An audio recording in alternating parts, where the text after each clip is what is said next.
Hello everyone, welcome to my YouTube channel let's study साथ साथ।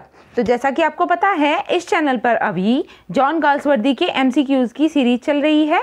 इसी सीरीज़ में आज की हमारी वीडियो है जिसमें मैं आगे के कुछ क्वेश्चंस कवर कराने वाली हूं और ये मैंने लिए हैं यूथ कंपटीशन की बुक से। तो शुरू करते हैं इन क्वेश्चंस को। First question is several of Galsworthy's early novels were written under the pseudonym. देखिए, स्टार्टिंग में क्या हुआ था कि गाल्सवर्दी ने अपने नॉवेल्स को अपने रियल नेम से ना पब्लिश करा के उन्होंने एक सूडोनिम रखा था। इसी सूडोनिम का नाम पूछा गया है, क्या है? ऑप्शन है जॉन सिन, इजाक, जॉन सिन जॉन, इलिया। क्या होगा राइट आंसर? और प्रीवियस में भी मैं जॉन गाल्सवर्दी की काफ़ी सारी वीडियोस कवर करा चुकी हूँ जिसमें हमने लगभग 100 से लेकर 150 तक के क्वेश्चंस को कवर किया है। और उन वीडियोस को अगर किसी ने नहीं देखा है तो वो इसी चैनल पर जाकर देख सकते हैं। तो उनका सूडोनिम क्या था? John Sinjohn. ठीक है, option number C is the right answer. Moving to the next is the first successful novel of John Galsworthy was. John Galsworthy का पहला सक्सेसफुल नॉवल कौन सा था? The Man of Property, Fraternity, Silver box या Strife. यहां पर लिखा हुआ है फ्रैटर्निटी। ठीक है, स्पेल दोबारा लिख देते हैं। क्या है? FRATERNITY, fraternity. इसका राइट आंसर क्या होने वाला है? जॉन गाल्सवर्दी का फर्स्ट सक्सेसफुल नॉवल कौन सा था? Yes, this novel was the Man of property. और कब पब्लिश हुआ था ये? 1906 में। Raised Galsworthy to the front rank of living novelist. In this successful work, he created a new type of fiction by balancing, as he said, the virtues and vices of his hero, Soames Forsyth, against the vices and virtues of other members of the same family. Okay? Now moving to the next. Next is, which novel of Galsworthy is considered to be his masterpiece? Galsworthy का ऐसा कौन सा novel है जिसे हम उनका एक masterpiece के रूप में कंसीडर कर सकते हैं? Which novel of Galsworthy is considered to be his masterpiece? Options are The Prison, Flowering Wilderness, Island Fairies, और यहाँ पर ये थोड़ा मिसप्रिंट हो गया है, ये है Indian summer of a foresight. Option D लिख लीजिए। क्या है? Indian summer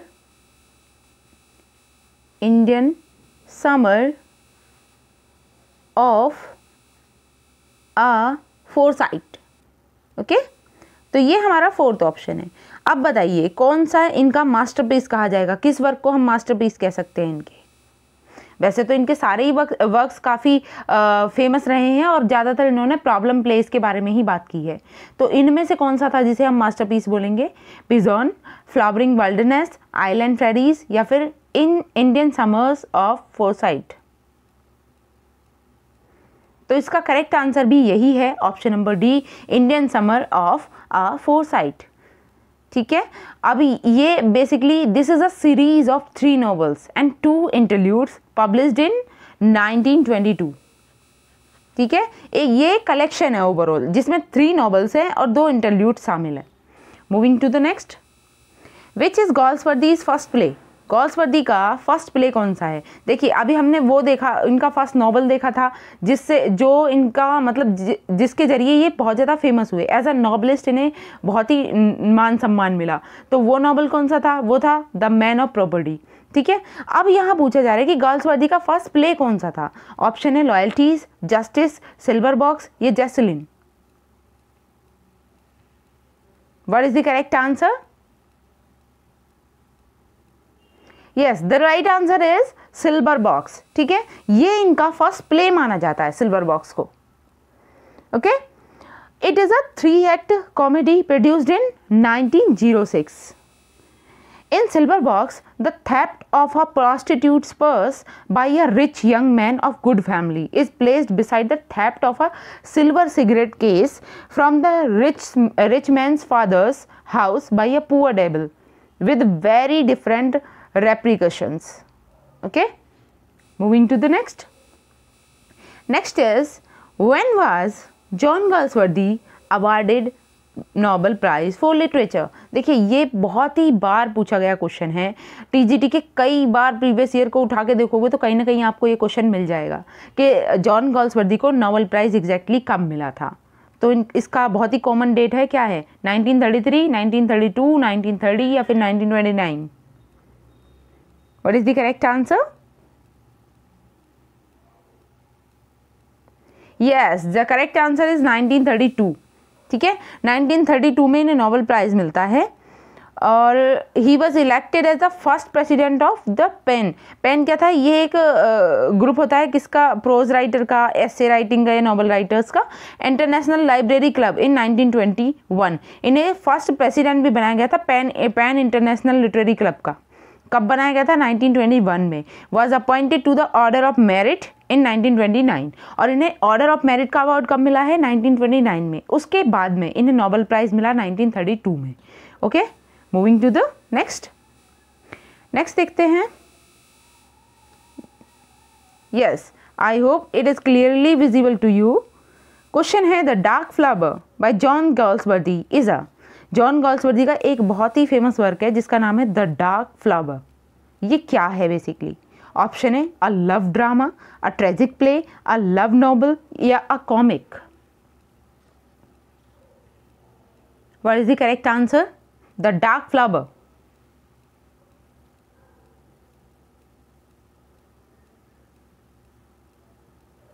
yes, it is a novel of love, यानी कि अ लव नॉवल। ठीक है, option number C is the right answer, the dark flower. और आता कब है ये? 1913 में पब्लिश होता है जॉन गाल्सवर्दी के द्वारा। It is a story of one man's love affair. It is a love novel. Okay, now moving to the next. When drama of Galsworthy which drama of Galsworthy deals with the conflict between capitalist and laborers? ये question हम पहले भी discuss कर चुके हैं। क्या है इसका करेक्ट आंसर? देखिए, कैपिटलिस्ट और लेबरर्स के बीच में जो कॉन्फ्लिक्ट होता है वो किस वर्क में है? यह है स्ट्राइफ में। ठीक है, इसका राइट आंसर होगा Strife. Now moving to the next. Which of the following work is not one of Galsworthy's play? इनमें से बताइए क्या होगा इसका राइट आंसर? ऑप्शंस आपके सामने हैं, the silver box, the silver spoon, strife या justice. What is the correct answer? Which of the following work is not one of the Galsworthy's play? देखिए, इसमें हमें काफ़ी टाइम कन्फ्यूजन हो जाता है। कन्फ्यूजन क्या होता है कि जो सिल्वर स्पून है वो क्या एक प्ले है या नहीं? तो ये वाकई में एक प्ले नहीं है, it is a novel. The silver spoon is a novel written by John Galsworthy. हाँ, ये जॉन गाल्सवर्दी का ही वर्क है, लेकिन आपको प्ले और नॉवल के बीच में डिफरेंस करना है कि बाकी सारे क्या हैं, ये प्ले हैं। सिल्वर बॉक्स, स्ट्राइफ और जस्टिस, और silver spoon is a novel. ठीक है, option number B is the right answer. Now moving to the next. Is the main theme of the most of Galsworthy's play. जैसे हम Galsworthy को जानते हैं कि इन्हें क्या कहा जाता है, प्रॉब्लम प्ले राइटर कहा जाता है। तो इनके वर्क की जो मेन थीम होगी वो क्या होगी? ऑप्शन है family history, fraternity, social problem of his time, romance. क्या होगा इसका right answer? Yes, right answer is social problems of his time. Next, John Galsworthy's style is remarkable for. Galsworthy का जो स्टाइल है वो किस चीज़ के लिए रिमार्केबल है? ऑप्शन है its strength and elasticity, its powerful sweep brilliant illustration, its deep psychological analysis या फिर all the above. What is the correct answer? देखिए, अगर हम गाल्सवर्दी की बात करें, he is a realist with a keen and accurate observation and handles his material with a restraint, delicacy and impartiality। बहुत ही purity के साथ अपनी चीज़ों को रिप्रेजेंट करते हैं गाल्सवर्दी। ठीक है, और अगर यहाँ पर कहा जाए तो ये तीनों पॉइंट ही वैलिड हैं गाल्सवर्दी के लिए। Its strength and elasticity, its powerful sweep brilliant illustration और its deep psychological analysis. All are correct. Now moving to the next. Which of the following does not belong to Galsworthy's 3 trilogy? इनमें से कौन सा work है जो Galsworthy की trilogy से related नहीं है? The Man of property, foresight saga, modern comedy, end of the chapter. अगर इनके पब्लिशिंग डेट की बात करें तो पब्लिशिंग डेट क्या क्या है? मैन ऑफ प्रॉपर्टी 1906 है। नेक्स्ट अगर हम देखें फोरसाइट सागा तो ये कब आता है? 1922, एंड अ मॉडर्न कॉमेडी 1929 और एंड ऑफ द चैप्टर 1932। लेकिन अगर हम ट्रायलॉजी के बारे में कहें तो man of the property is not a trilogy because it is a most famous या first successful novel of Forsyte saga, और फोरसाइट सागा का ही एक नॉवल है। Okay, now moving to the next. John Galsworthy was born in the year. देखिए यहाँ पर उनका बर्थ ईयर पूछा जा रहा है गाल्सवर्दी का। ऑप्शन है 1873, 1867, 1865 या 1890। What is the correct answer? Yes, the right answer is 1867। अगर ईयर ये था तो मंथ कौन सा था? अगस्त 14th।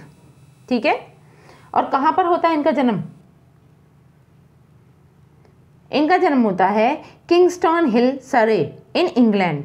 ओके, नेक्स्ट देख लेते हैं। इन Galsworthy justice the law is what it is, a majestic edifice sheltering all of us, each stone of which the rest on another, has been said bye. ये line किसने कही है Galsworthy के बारे में? Options are cashier, lawyer, manager, जज। It is said bye जज। ठीक है, option number D is the correct answer. और किस वर्क में कहते हैं? जस्टिस में। The law is what it is, a majestic edifice sheltering all of us, each stone of which rest on another. Moving to the next. Next है, in which year Galsworthy refuse the offer of knighthood. Galsworthy ने knighthood का offer कब refuse किया था? Option है 1970, 1980, 1990, 1920। What is the correct answer?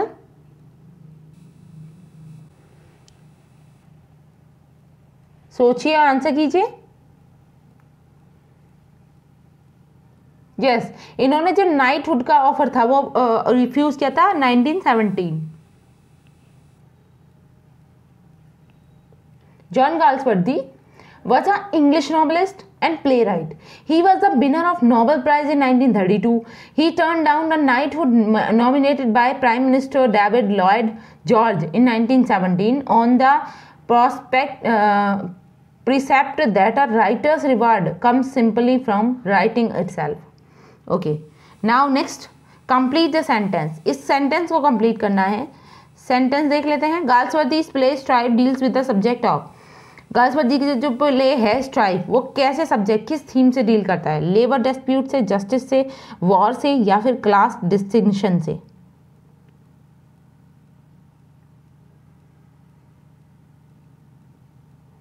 क्या होगा right answer? Strife जो वर्क है वो किससे डील करता है? Yes, it is related to labour dispute. ठीक है, option number A is the right answer. The Galsworthy's play Strife is a 3-act play which deals with the subject of conflict between the capital and labor class. Next देखते हैं, complete the sentence। इसे भी complete करना है। The Island Fairies has been written by। Island Fairies किसके द्वारा लिखा गया है? वर्ड्सवर्थ, गाल्सवर्दी, शेक्सपियर, और यहाँ लिख लेते हैं मिल्टन। अब बताइए क्या होगा right answer? Wordsworth, Galsworthy, Milton या Shakespeare? The Island Fairies has been written by।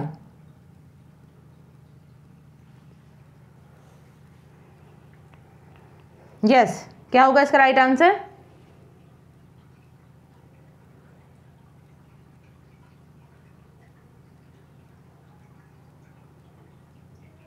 The right answer is Galsworthy. Option number B is the right answer. Next देखते हैं, Galsworthy's famous play the silver box.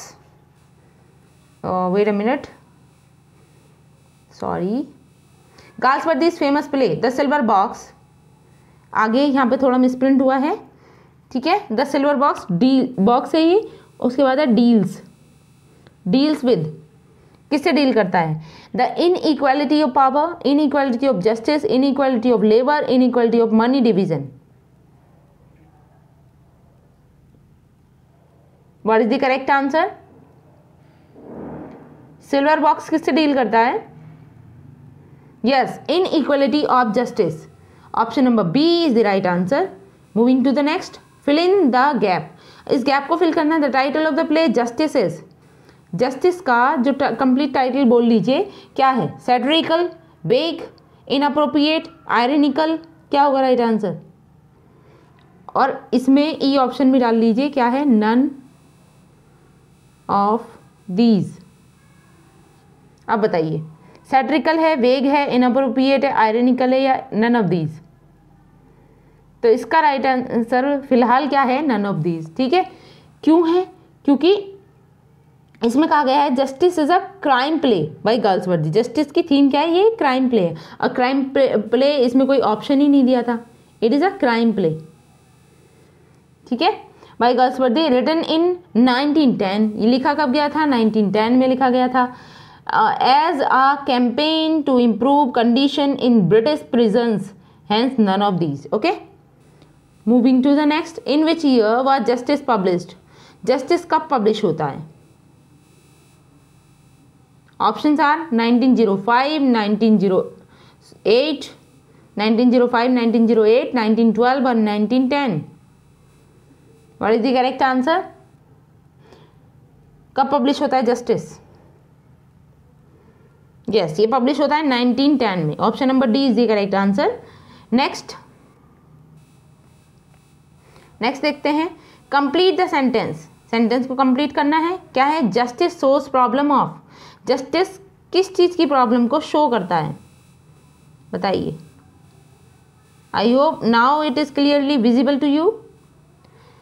Justice shows the problem of, option are British society, English legal system, American legal system, या Scottish society. किसे represent करता है?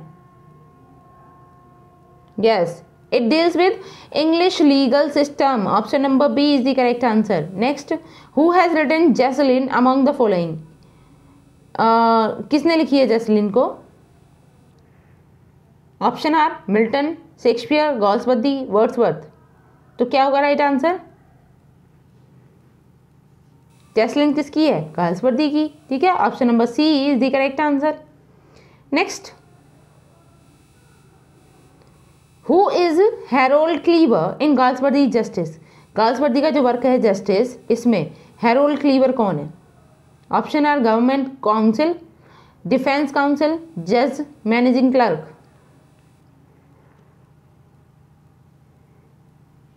सोचिए, answer कीजिए, क्या होगा इसका right answer? Harold Cleaver is a government counsel. ठीक है, option number A is the right answer.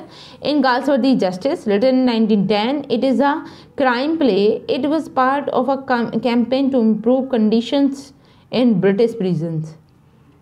Okay, तो राइट आंसर क्या है? Option number A, government council.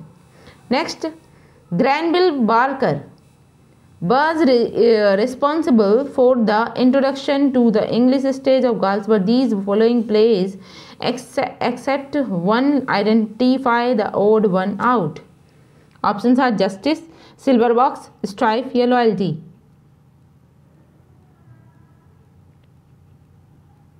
क्या होगा right answer? Granville Barker was responsible for the introduction of the English stage of Galsworthy's following plays except one. एक को छोड़कर बाकी सारे plays में identify the odd one out. Options are Justice, Silver Box, Strife, Loyalties. Yes, the right answer is Silver Box. Option number B is the correct answer. Next देखते हैं, Galsworthy's country house present. Galsworthy का जो country house था वो present था कहाँ पर?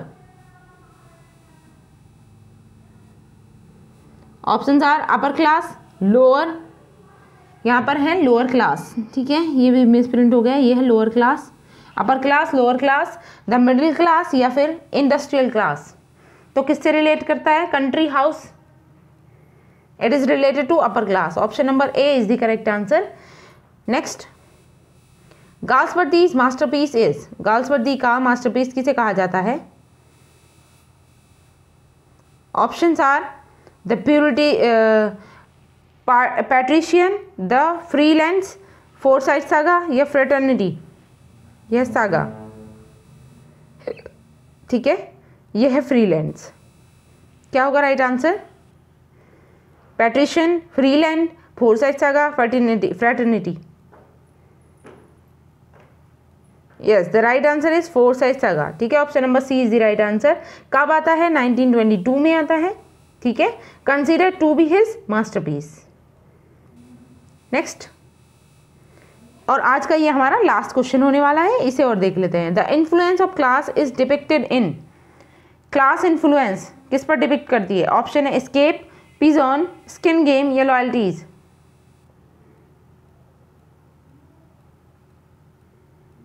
What is the correct answer? The influence of class is depicted in, yes, किस में डिपिक्ट होती है? लॉयल्टीज में। Option number D is the right answer. Escape deals with the faith and understanding, pigeon with social deterioration, or the skin game deals with the old established aristocracy and new rich manufacturing class, whereas loyalties deal with racial pride and class convention. Okay, तो आज के लिए हम इतना ही रखेंगे। I hope मेरी ये video आपको अच्छी लगी होगी, और अगर वीडियो अच्छी लगी है तो प्लीज़ इसे लाइक करें, शेयर करें और ज़्यादा से ज़्यादा लोगों तक पहुंचाएं, जिससे कि मुझे भी मोटिवेशन मिल सके। और अगर आप किसी भी टॉपिक से रिलेटेड या फिर किसी पर्टिकुलर कोर्स से रिलेटेड कोई वीडियो चाहते हैं तो उसके लिए आपको कमेंट बॉक्स में कुछ सजेस्ट करना होगा कि आप किस तरीके के टॉपिक्स को पढ़ना चाहते हैं। ओके, तब तक के लिए thanks for watching, keep learning and keep supporting me. Thank you.